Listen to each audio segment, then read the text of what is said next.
Hello to everyone. Welcome to the webinar Mexican Consular Identification Card, a valid and legal form of identification in Arizona. Alejandro Alday, the General Director of the Matías Romero Institute of the Secretaría de Relaciones Exteriores, the Mexican Foreign Affairs Ministry, is not going to be able to be with us today. He had to attend a meeting at the Foreign Relations Ministry. I'm Miguel Ángel Valverde. I'm Director of the Center for International Research of the Matías Romero Institute, and I'll be here with you today.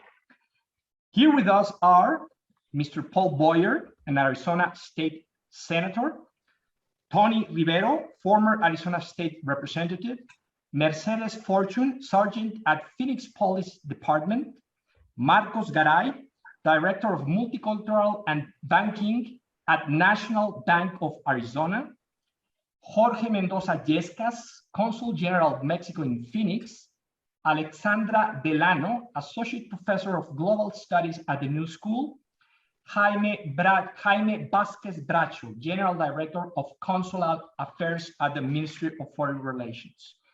Thank you very much to you all for joining us to discuss this very important issue.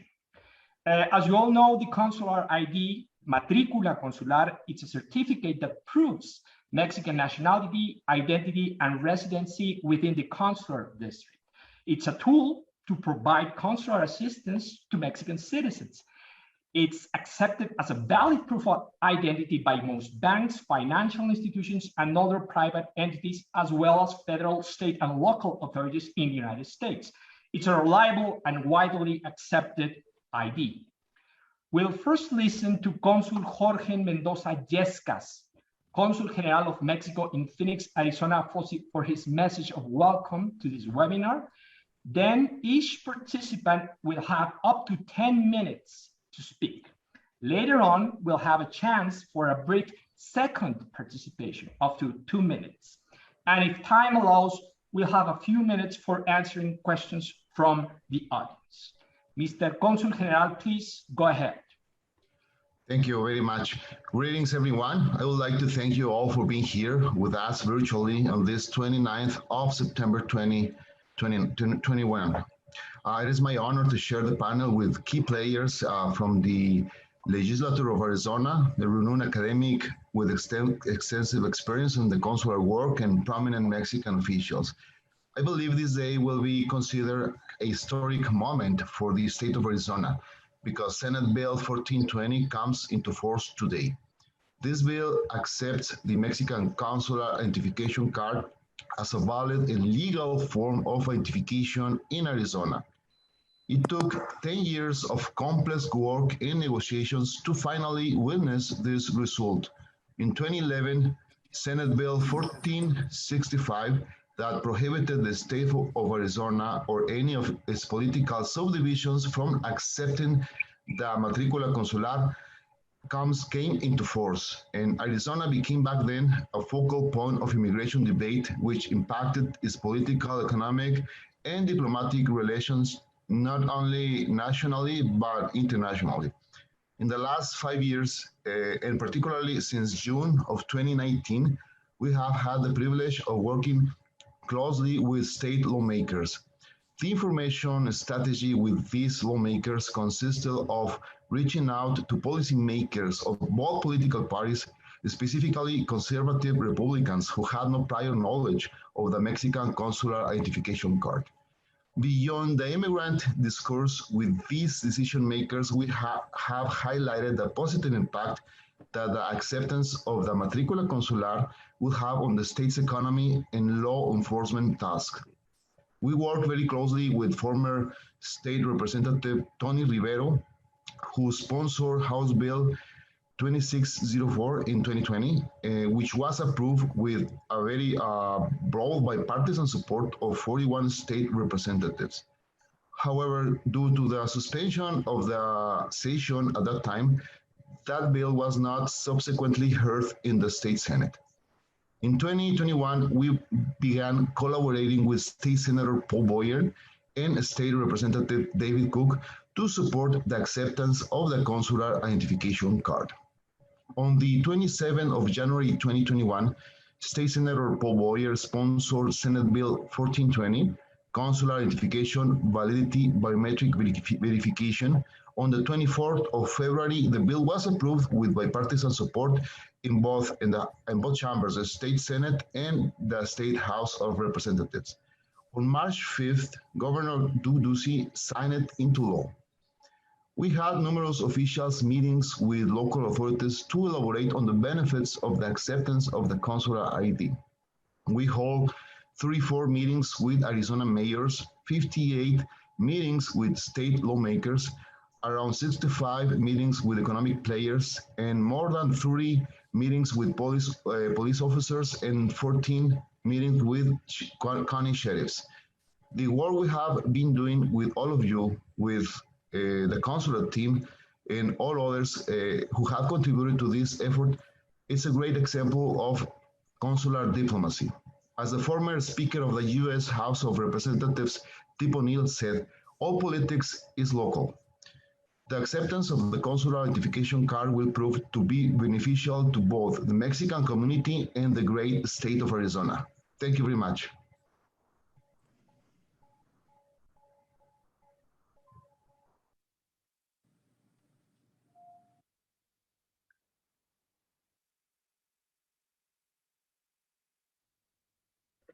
Thank you very much, Mr. Consul. Mendoza, Yescas, please, Mr. Paul Boyer, go ahead.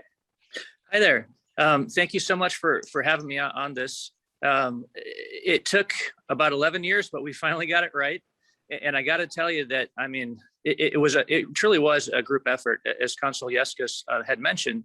I'm really standing on the shoulders of giants. I mean, former Representative Tony Rivero, he was the one who educated members, who would take them to different dinners, different events, and then just talk to them about the importance of the consular ID and how critical it was, not just for individuals in Arizona, but also just for that strong bond that we have between our two countries. And so he really did that effort back in 2020. And then, of course, as Consul Yescas had mentioned, myself and then Representative David Cook, we both sponsored mirror legislation. So we both introduced literally the same bill. He introduced his version in the House. I introduced mine in the Senate, got as many co-sponsors as we could. And then that way we were able to just really fast track this bill. It was fast tracked to the extent where even one of the governor's staffers told me, I didn't realize it was going to get to the governor's desk so quickly. I mean, we really worked furiously to make sure that every member knew exactly what we were doing. We made sure it got to the right committees. And then we ended up getting it on the board very quickly. I forget what day it actually got up on the board, got up to the governor. And of course, the governor signed it. And so we're just so grateful for Governor Doug Ducey and also for all the co-sponsors. And also that it's now, again, fixing what should have been fixed years ago, but better late than never. So here we are, and happy to answer any questions if there's any. Very well. Thank you very much, Senator Boyer. It's now the turn for Mr. Jaime Vázquez Bracho, General Director of Consular Affairs of the Ministry of Foreign Relations. Please go ahead. Thank you so much, Miguel Ángel. I have a quick presentation that I would like to show. But before, let me just thank Consul Jorge Mendoza for his leadership on this 10-year project. Well, of course, in the last part, but the most decisive one. And I'm very honored to be sharing this panel with Arizona representatives, public officers, and the rest of our high-level guests. So if I'm able to share my screen, I'd like to give you a quick overlook of what our consular ID is right now.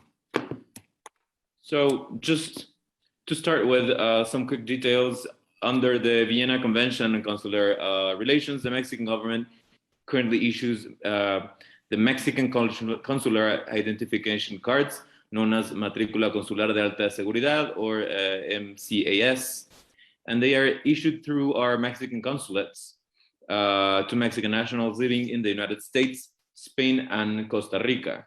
Mexico has 50 consulates in the US, and a consular office in our embassy in Washington, D.C. Excuse me 1 second. Matrículas consulares or consular IDs are accepted as a proof of identity in many hospitals, schools, sheriff offices, and to get vaccinated. More recently, they are accepted by more than 300 banks, including Bank of America, Banco Popular, Citibank, HSBC, JP Morgan Chase, and Wells Fargo.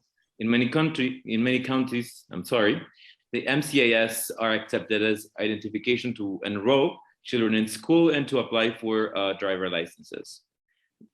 Matrículas consulares have a high level of acceptance in the states of California, Oregon, Washington, Illinois, Minnesota, Connecticut, Maryland, New Mexico, District of Columbia, and New York, and they have a mixed acceptance in 41 states. This is a map that shows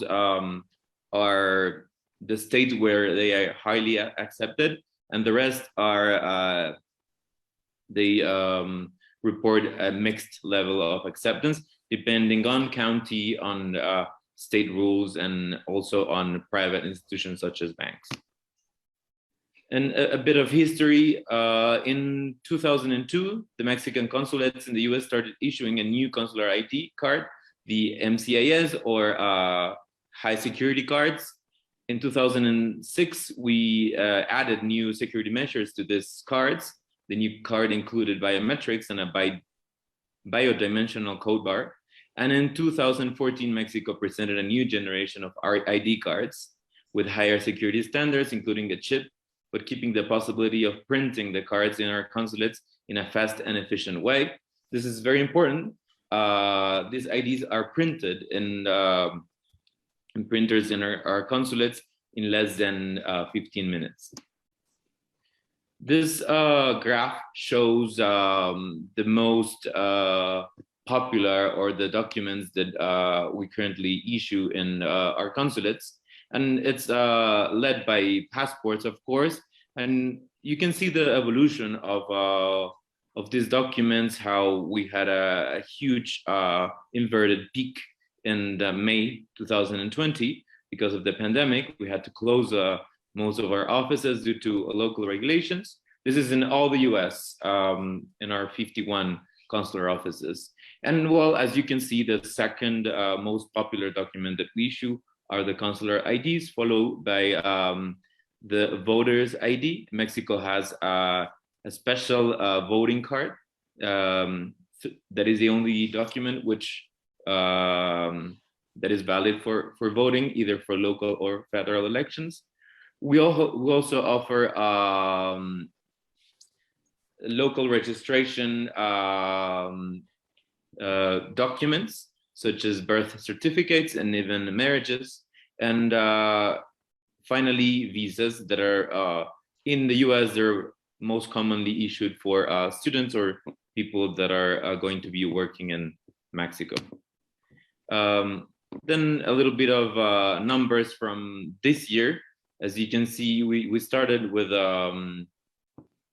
issuing 33,000 consular IDs in January. Then we peaked at 72,000.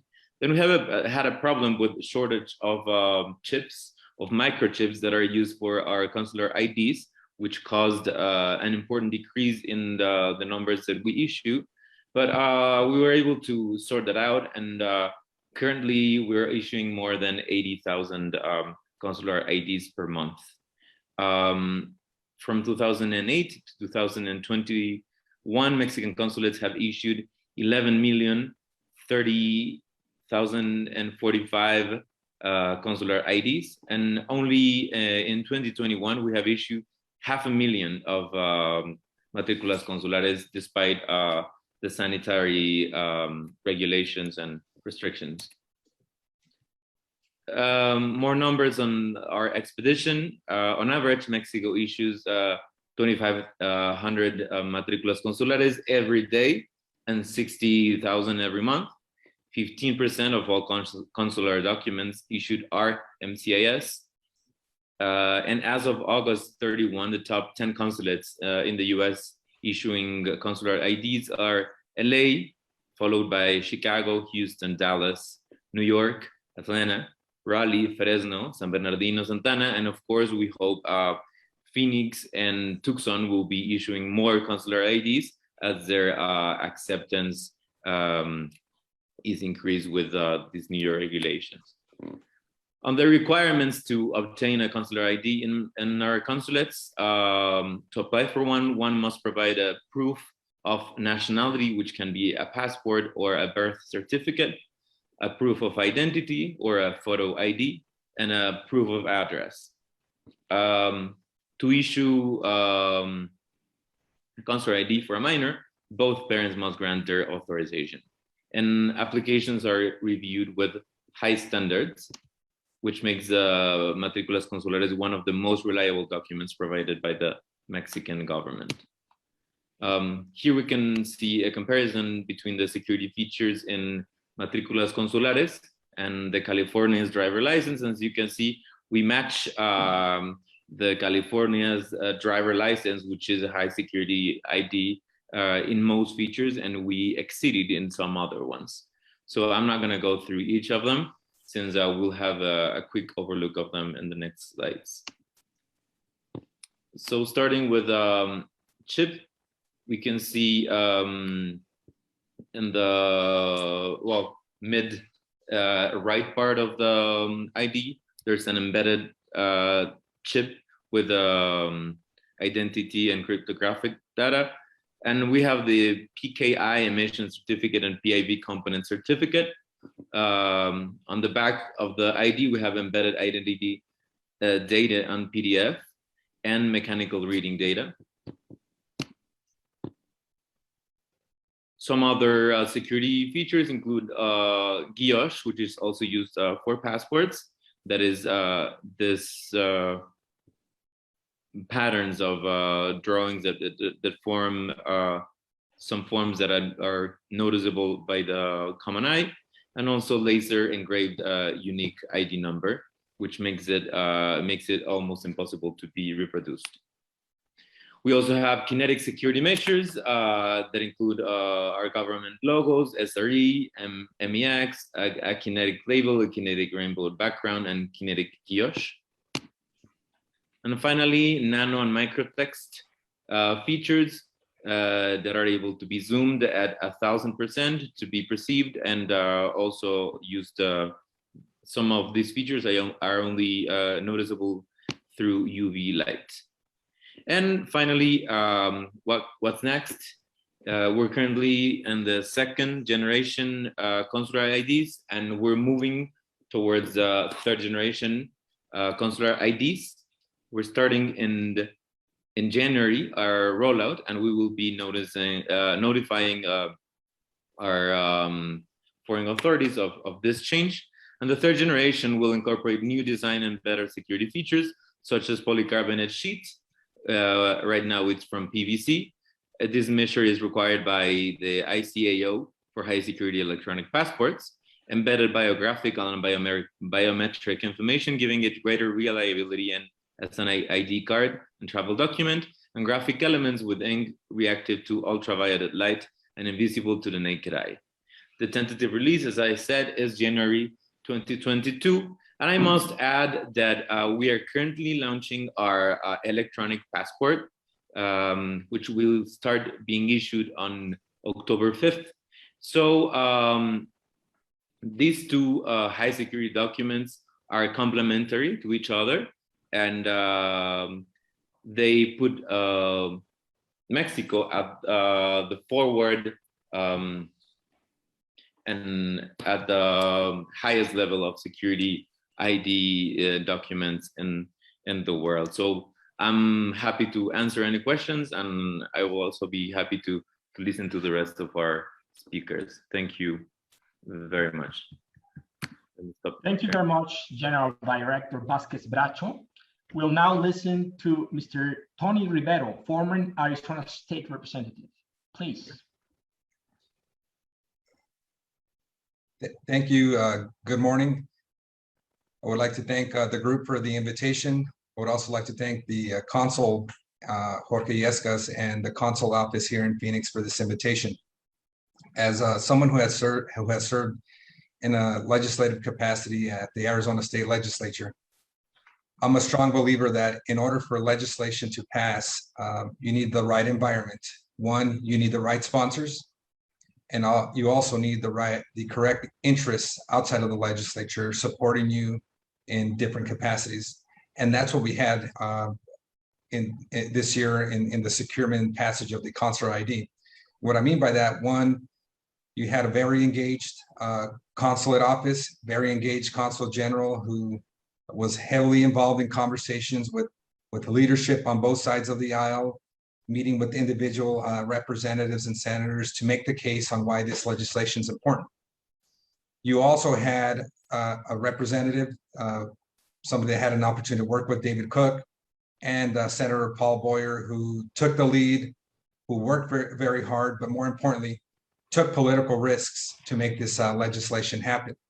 And I can't think of two other people at the Arizona State Legislature on both sides of the aisle who are not only proponents of this legislation, but are friends of Mexico. So I am proud to know them, and I'm proud to say that I had the opportunity to work with both of them. That said, it was a collaborative effort. I want to thank the governor, Governor Ducey, who's been a supporter of Mexico, who signed this piece of legislation, Speaker Bowers in the House of Representatives, President Karen Fann in the Senate, and also Representative Bolding and Senator Rebecca Rios, who all worked together to make this legislation happen. In 2020, when I had the opportunity to sponsor this bill, and this is something that Representative Cook and Senator Boyer took on, were the talking points. The talking points were fairly easy. In my view, there were two talking points that helped secure the legislation. One, Mexico is Arizona's largest trading partner. We work together. It's important to have a good relationship. The government of Mexico had made it known that this was at the top of their list, and this is something that was important to them. I took notice to that. Republicans and Democrats took notice to that as well. So I think that in itself played a role. But also, I had the opportunity to work with Consul Yescas in reaching out to law enforcement.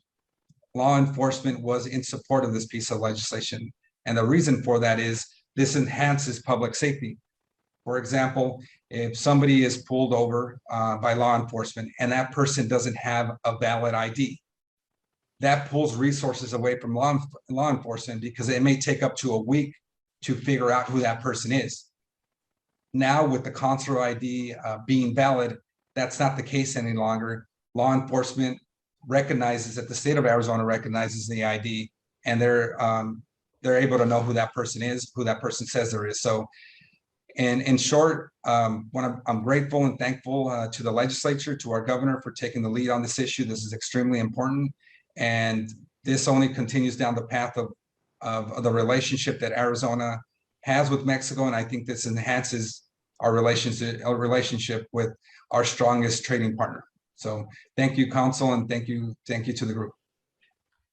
Thank you, Mr. Rivera, former Arizona State Representative. It's now turn for Mercedes Fortune, Sergeant at the Phoenix Police Department. Please. Good morning, and thank you so much for having me this morning. I think one of the biggest points that was made earlier was talking about public safety and how having a consulate card brings that to our community. Having the ability to know who officers are speaking to and having the ability for our community members to feel safe when they're speaking to law enforcement was crucial in accepting the consulate card. I think knowing that it will prevent any fraud as well because of its high security levels that it has gone through also brings peace to mind to officers when they're accepting this type of identification from community members. We have a large majority of our community are Hispanic. And so accepting that and understanding that and respecting that is important to law enforcement. The conversations that I've had with Consul and Chief Williams was very thankful, and she couldn't be here today, but she wanted to ensure that she is very supportive of this new security measure that the Mexican government went through, and making sure that all the identifications went through that process. And now that we are accepting this, she was very for the change. This change actually happened very early on this year. Once Consul met with Chief Williams, we began training our police officers in identifying that type of identification. And so as soon as that change came into place, our officers became aware of that change and were accepting the consulate IDs, and also working with our community and ensuring that that message was given to our community and making sure that our community members understood what that meant. And well, we did it in Spanish and we did it in English, making sure that that message was being relayed to all of our city and our community. So very thankful to be here, and I am available for any questions, and very supportive of this new consulate ID. Thank you very much, Sergeant Fortune. We'll now listen to Mr. Marcos Garay, Director of Multicultural Banking at National Bank of Arizona. Mr. Garay. Thank you.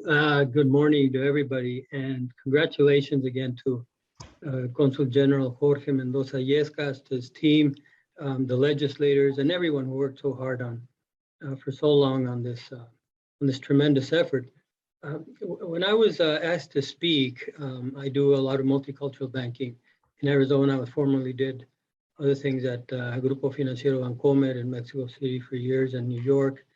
But the last few years, I've spent talking to community leaders, particularly in Arizona and other places. And I thought, what can I say? The topic I was asked to speak about was the consular card and banking. And as Jaime Vázquez mentioned earlier, there's 400 banks or so or more that accepted. In Arizona, there's of course a few of us that did, but we accepted the card before. And many others, I think, have come on board as well. The consular card is usually accepted as the second identification, the second form of official identification, whereas a passport and some other forms of ID are accepted as the Arizona state issued driver's license and others. So I thought about the topic, and I said, what can I say that's relevant in this important moment, this very historic moment, as Jorge mentioned earlier, on banking. And I thought, who is the consular card going to benefit the most? It'll benefit all of us, all the ones that are from Mexico in the United States. But who are the ones that will truly benefit from this? And that's a segment of the market, and I'll talk in sort of a private sector terms, that I've spent some time in, and that absolutely require a voice and a face. And this is a great step in that direction. The other side of this, and there's always two sides of things, is that this Latino Hispanic market is in dire needs of formality in their finances. What I mean by that is that they, by and large, don't participate in the formal banking sector. So they are, their needs are served by payday lenders and check cashers and other intermediaries that charge very, very high fees. I think taking a very important part of whether it's a paycheck or what little savings they may have in order to get from day to day and week to week. There's been a lot of work that many banks have done, but not enough. Certainly, there are efforts by both banks, CDFIs, nonprofits, government officials, and regulators to encourage banks, particularly, to provide this market with better access to credit and to financial services. I think the biggest part of the problem is, of course, the time investment and return on same investment that is required. And so for years, we've gone back and forth on this. In my day at Bancomer, I was fortunate enough to start a company here within the bank holding company that started family remittances to Mexico, hugely successful. And even though we lowered the rate for a lot of the services, banking, because it's very regulated, And because it requires so much systems and so much know your customer and compliance and so on, there's a different cost element involved. So it's been a struggle to bridge the gap between what is needed, what is growing, what's demanded, and what, in general terms, what banks can provide. Some banks do, things better than others, but we know that there's over 5,000 registered, regulated banks in the U.S. That's 5,000, that's a lot. So there's a lot of work that we all need to do. And I think it becomes an issue for many of us to get involved with the academic sector, of course, government sector, and certainly the banks. We absolutely need to do something about that. What is that something? And I'd just like to sort of leave it here with you. I had prepared a presentation, but I've talked through most of it. I think the important thing is that it's about capital. It's about return on capital. It's about regulations and all of these things that need to come together. But in my view and my experience, the most important thing that needs to happen is that unless and until we provide financial literacy to this segment of the market that truly requires it, we're not going to go very far. And how do we do that is a question. There's been some proposals that have been put together by regulators, even as far back as the late 90s, some guidance on urging banks to provide smaller branches, more specialized branches, different kinds of services, but within the banking structure, which is nearly impossible to do with the regulation and with the cost that implies. So it's a very, very large problem, but without that financial literacy, the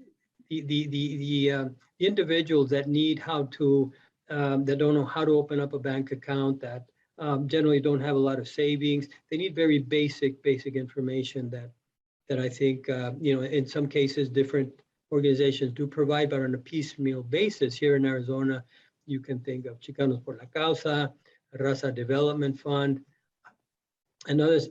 We do the same, but I think in a very, very minuscule way. I think a lot of banks do. A lot of banks simply don't look at that. So that's a seed that I would want to leave here and plant with all of us, perhaps for discussion at a later time. I think it's about financial literacy and what do we do? How do we all come together to provide the right resources in 2 languages, the right distribution channels, and so on, to be able to get these households and individuals that now have this wonderful matrícula consular on hand and probably a passport, and that can open a bank account. What happens next? So I'll just leave that there for now, and maybe we can discuss that or offline. I'd be very happy to do that because it's a big part of what I do and what I'd like to continue. Thank you. Thank you, Mr. Garay, Director of Multicultural Banking at National Bank of Arizona. It's now turn for Alexandra Delano, Associate Professor of Global Studies at the New School. Please go ahead. Thank you so much. Can you hear me okay? Okay, thank you. I have to step outside to get a good connection, so let me know if it becomes unclear.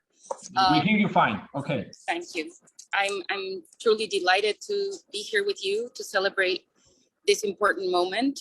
For me, what I'd like to highlight from the perspective of work that I've been doing for many years, studying consular diplomacy, is how important it is to mark moments in which local strategies at the consular level that might not be noticed are such a fundamental part of the work that it takes at the ground level and across multiple sectors to really deepen the work that's done at a local level that can then be part of a broader strategy at the national level and even transnationally in terms of the models that consular activities have offered, understanding how to work and identify local actors through which coalitions have been built and sometimes have been able to overcome restrictionist environments or institutional barriers that would be impossible if it were just work that were done at a single level or without this deep knowledge of local actors and coalitions that are built over many years. And all of this also working in coalition with migrant communities that are often also the ones that bring forward the issues and bring forward the possibilities of creating these multi-sectorial connections. So I think this is an important anniversary to celebrate of the work that has been done over many years, working towards the right to identity. As consular officials often say, the right to identity, the Office of Documentation that provides passports and consular IDs is the first step for consular protection. It is much more than just an identification card. It opens up possibilities for access to services and for the protection of other rights, not just in regards to safety, as has been mentioned. Consular IDs obviously create a better relationship with local police, but can also be the most important document that can prevent a detention or a deportation. And then moreover, in a more positive and proactive preventative sense, they can also be a door that opens up access to public institutions, health services, libraries, education services, and their impact has been very significant. We heard all the data of all the institutions that accept consular IDs, and I think that's very significant. And I would also want to highlight what was just brought up before me, that it's not just about acceptance of the document itself, but also the work that has to go into financial literacy and other types of education for people that are using these cards, but also for the institutions that accept them. Because sometimes just mentioning this as one of the documents that is accepted is not enough to overcome some of the discrimination or the bias that comes when people have a different form of ID that's not the usual or the most common form of ID that people know. We just celebrated the 20th anniversary of 9/11, and I think it's important to recognize that the work towards enhancing the consular IDs was a response to wide discrimination and exclusion that occurred in a context of increased security and the need to offer this documentation, and all the work that has been done over 20 years to avoid discrimination by using this document, but also to help migrants who would otherwise not approach public institutions overcome the fear of approaching institutions and services, because they have now this documentation that in some ways can be an empowering tool that allows them to just, from a very basic thing, to go to the public school to pick up their children or come to a meeting with a teacher. So that is incredibly powerful, and the impact goes beyond the individual, the person who has a consular ID, but also the community and the society that they are a part of, and increases their participation at multiple levels. And that is a benefit, not just for the individual, not just for the Mexican community, but for the whole local community that they're a part of. In the work that I've done over many years, for me, it's been very clear how consulates play a fundamental role as a bridge that connects institutions at the local level, and oftentimes possibilities for access to services that are different in counties and municipal services that are available, but that migrant populations and others might not know of, or might not feel comfortable accessing because of cultural differences or because of mistrust. And this is a very clear example of how the consulate, through an identification card, through coalitions, through creating a bridge of communication between different partners who are present here, whether they're banks, other private institutions, local authorities, police, that can become a space where these conversations can be had and where trust can be built, both within those actors, but also for the migrant communities to feel comfortable knowing that their rights are going to be respected, that they don't have to come to these spaces with the same fear as there was before. So a consular ID becomes a mechanism to open up access to other rights. And I think that's incredibly powerful. I agree with what was said earlier about how much more there is to do in terms of training, in terms of access, in terms of information. And I also think that we can't lose sight also of the fact that these consular IDs are also an important form of identification for migrants that are returning to Mexico, whether forcibly returned or voluntarily, and sometimes that they face barriers in using these consular IDs in Mexico because they're not well known. There's stigmas associated with these forms of identification. And so it reveals how much we can learn from the work that has been done in different local contexts in the US, and in this particular case, Arizona, overcoming a lot of this negative associations that these forms of IDs could have, and working widely across sectors in order to support the acceptance of this identification, and how much that can be a model that can be used in other contexts across the US, but also in Mexico, so that this form of identification can be a powerful tool on both sides of the border. Thank you so much. Thank you very much, Professor Delano. We'll now actually have a chance for second participations from any of you. If there are any, please go ahead. We do have a couple of questions, actually. I'm going to read them to you. So you, okay, I'm sorry. Mr. Vázquez Bracho, go ahead. I'm actually going to ask a question to our Consul General Jorge, and maybe you could share with us if the issuing of these consular IDs has changed since the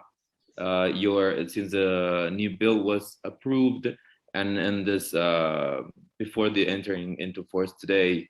How have you noticed this in the community, and what are we expecting looking forward?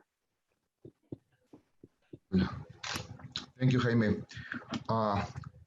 We think the impact is in both ways.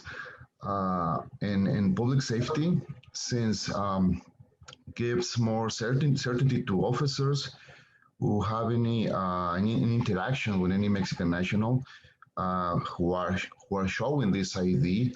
They know for sure who they are, and then they can proceed. Actually, I remember a video that the Phoenix Police Department broadcast in their social networks. Actually, was Mercedes who was at the video. She was saying, or she was giving some. She was answering to the press, I think, telling that if someone was pulled over and didn't have a driver's license, but showed to the officer the matrícula consular, then what the officer would do now with the current law is just fine that, give a ticket to that individual and leave him to go home, instead of what was in the past, that showing the consular ID, since it was not valid, then the official, the police officer, had to take that individual to the police station, then perhaps call immigration, or so the situation could be more complicated. Now, then the public, since the police officers are sure that they can accept that identification, makes things easier for everyone, for the Mexican national, or for the individual, and for the police officer. But also has another huge impact in the local economy, since more financial institutions, who is true they are not subject to this law, but they can trust better the consular ID, since what they are seeing is the state accepting the consular ID, being a current law actually. So for sure that's going to make the more institutions, banking institutions, take a look at that consular ID and accept it. But also another thing, in what we have several discussions with lawmakers, was that it would have an impact on the image of the state internationally. The state of Arizona came from a very difficult time 10 years ago when we had SB 1020, this law that was very discriminatory. So what happened at the international arena, it's that Arizona gave very bad press and very bad image. And with this measure specifically, they are sending a very positive message, not just to Mexico, but all Latin America. Another thing that we have to say is that, for instance, our brothers of Guatemala, they have a very good, high quality consular ID, and that ID is going to be accepted as well, together with the Mexican consular ID. So any consulate who reaches the standard of this law, SB 1420, will be accepted, the consular ID.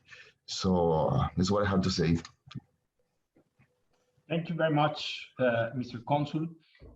Any other comment? Any other observation from our participants? No?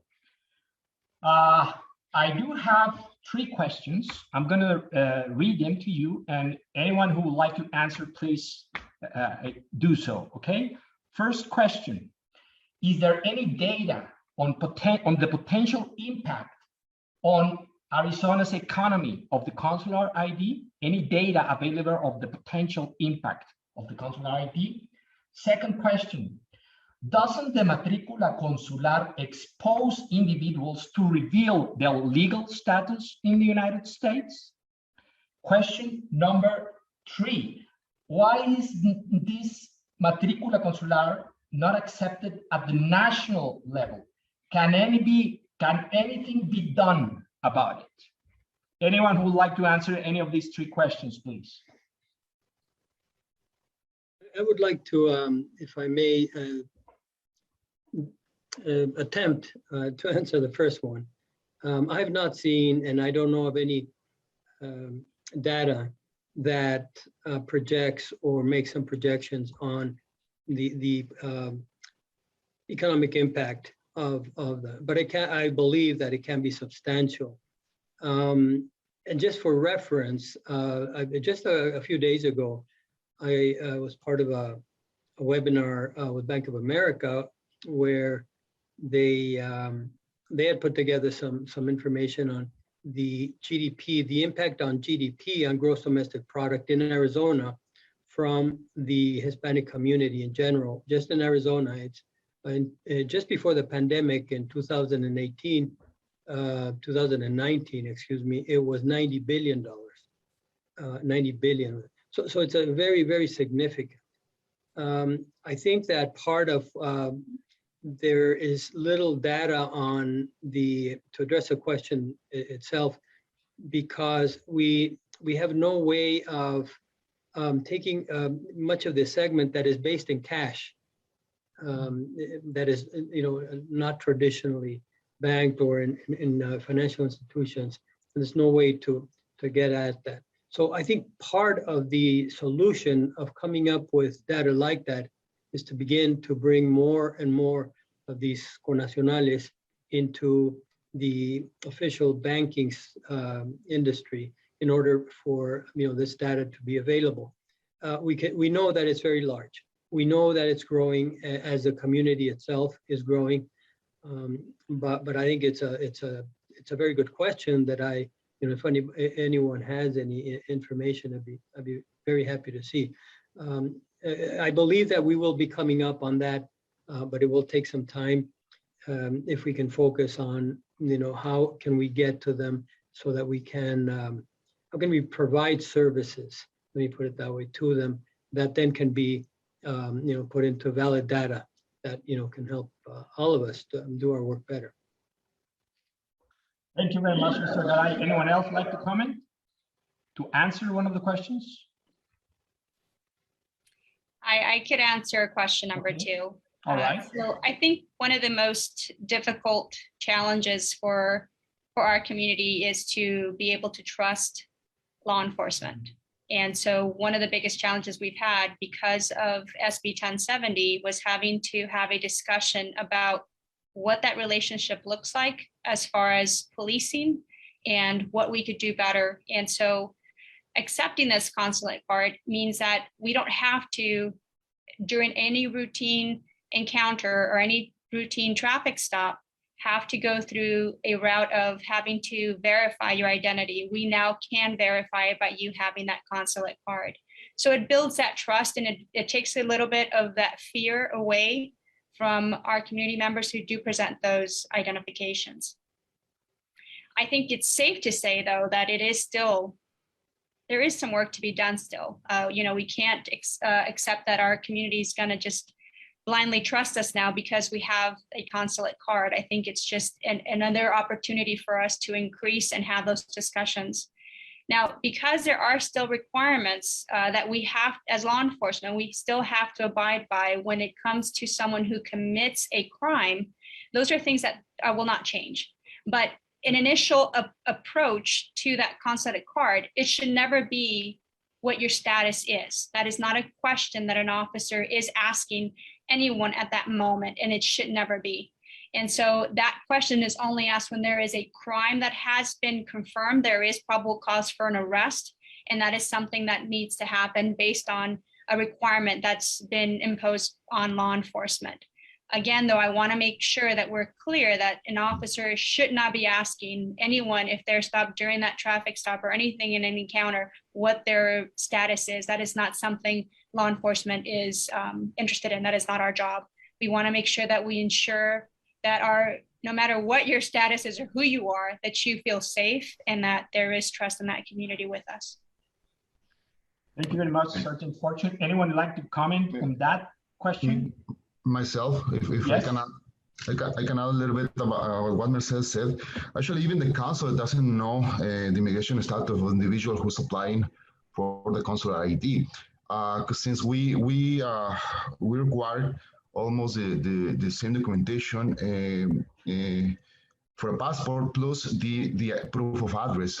So any individual who goes to a consulate and shows the proof of citizenship, another form of identification, and proof of an address, but there's no way we can know even the immigration status. One of the keys when we interacted with all the political players in informing about the consular ID was to take out the immigration element in the discussions.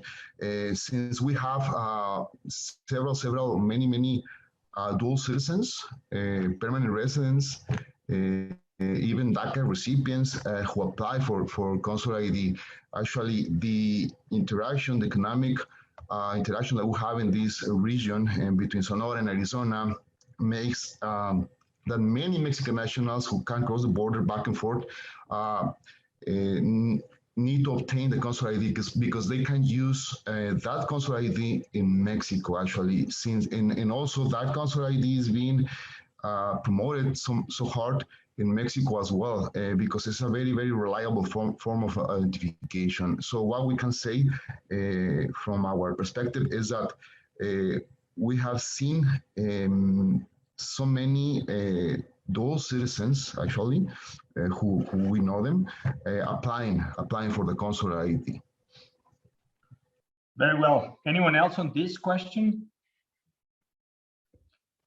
How about the third, and I have a fourth question actually, about why is it not accepted at the national level and what can we do about it? And there's also a kind of related, no, it's not related. It's what's the difference between the consular ID and the INE credential? What's the difference between those two documents? Anyone? Oh, please. Yeah. Vázquez, Director Vázquez. Yes, I'm happy to start off with the answer, and probably Jorge would like to expand on it. Well, the main difference between consular IDs and the INE or our voting card is that Our voting card's specific purpose is to allow you to participate in local or federal elections in Mexico, either in Mexico or abroad. So it is also used as an ID in Mexican territory. It's the most common ID. However, it's only one of the official IDs, as passports and other less known IDs. The consular IDs are not issued in Mexican territory, but only abroad. Currently only in the US, Spain, and Costa Rica. However, that could be expanded to other consulates and other points. So they serve different purposes, and given our binational exchange and people from Mexico living in the US and coming back and forth, consular IDs are growingly being accepted in Mexico as IDs for banks and other institutions. So the idea is that in the near future, in Mexico, consular IDs will also be used in any sort of public or private institution as ID. So we do not make people spend money on other kinds of IDs. Also, one of the great advantages of consular IDs is that they're very portable. They're small and they can fit in anyone's wallet or pocket, as opposed to a passport that lasts longer, is more expensive to get, and well, it's more complicated if it's lost by any reason. So this is just some basic features, but I'm sure Jorge would like to expand on that. Well, I think you have said everything. Yes, the main difference is the voting rights. Actually, well, the INE is issued by the Instituto Nacional Electoral, which is an autonomous institution. We, the council, just receive the applications for those documents, but we are not the responsibles for the issuance. Actually, then we just receive that documentation, then we send it to Mexico and in a electronic way. Then the INE is the one who takes the decision if they issue or not that identification, and then send it. If that's issued, then they send those identification in a month or so to the address of the applicant. The consular ID, it's merely a consular document, and it helps a lot people to also to prove where they live, and it's more, I think it's more known in the local context, and in our case in Arizona, authorities they know better from my perspective the consular ID than the electoral card. Very well. Anyone else would like to add something? Mr. Consul, any final words to wrap it up? Thank you. No, I just want to thank all of you who have participated in this very important meeting. I want to thank also the support of Jaime, Vázquez, Bracho, and la Dirección General de Servicios Consulares, which is the main administrative unit who is in charge of the consular identifications. Also, I want to thank so much the Instituto Matías Romero for organizing this event and for supporting this important event in Arizona and for the Mexican community in Arizona. I think the impact that this measure will have is huge. We have almost 2 million of Mexican or Mexican origin population in Arizona, more than 500,000 Mexican nationals, individuals who were born in Mexico and are living here. We don't know the status. They may be without the status or with the status, but potentially more than 500,000 individuals would be benefit with this measure. Thank you so much, all of you who are here present in this meeting. you have all of you have done so much for the Mexican community in Arizona. Thank you very much, Mr. Consul. Well, thank you very much again to all of the participants, for those who followed the webinar, for being here with us today. And that concludes our webinar. Thank you very much. Goodbye to all.